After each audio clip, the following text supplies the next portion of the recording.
I hope I can pronounce it properly. The best feature film award goes to Gabgwai Jaipur. Producer is Mulug, Char, Boro.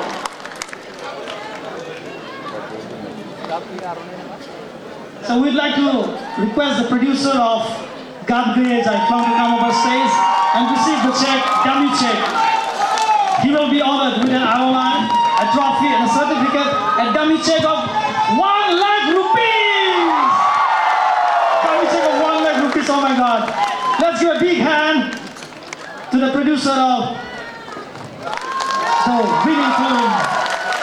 And we wish him the best of luck so that he gives us more such films in future.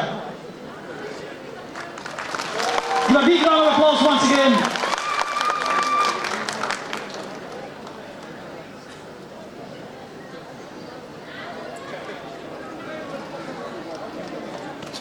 And Momento, please pose for the picture. The dummy check is 1 lakh rupees only.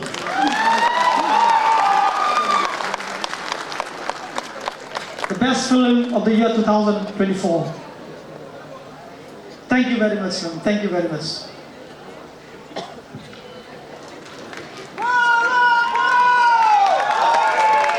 And I think we'd also love to hear from the producer, is it? Yes, Mulug? Dia bantahku mana hanane beri mendeng isebut mai bang mojan jayo. Ma बुंगोन राव गैयै जादों रायजोफोर बेबायदि actually आङो थार खोथाखौ बुंगोन बेबायदि फागिरि एवार्डखौ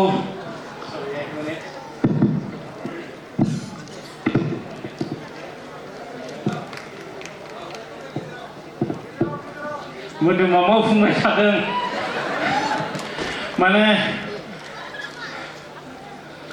थार खोथाखौ बुंनो थाङोब्ला जोङो मुभिखौ एक्चुअली बेबायदि फागिदिर एवार्ड मोनगोन होननानै बानायाखैमोन आङो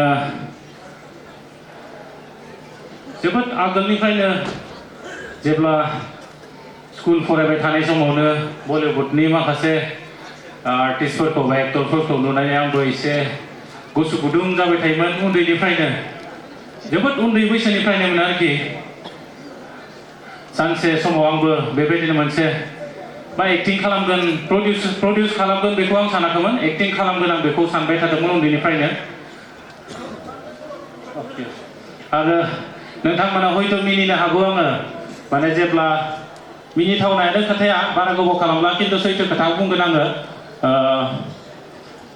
आङो माबा मोनसे मुभि बा सिनफोर सानोबा टयलेटआव थानाय समावबो आङो बायदिसिना खोथाखौ सानबाय थायोमोन आरोखि सिनेमानि खोथाखौ मिनिथावना जानो हागौ नोंथांमोननि थाखाय खिन्थु जा सैथो बेखौ बुंदों जोबोद गोजोननाय मोनदों जायखिजाया नैबे एवार्डखौ मोननानै जोंहा संगिना बिथाङाबो आंखौ जोबोद हेल्प होदों आंल' नङा गासै जोंनि जायफ्रानाखि जोंनि सावथुनाव खामानि मावदों बिथांमोनाबो जोबोद आंखौ हेल्प होदों जोबोद जोबोद साबायखर बिथांमोननिसिम लोगोसे थैंक इउ बिसा thank you jury members thank you Thank you, Mulug, for the wonderful words.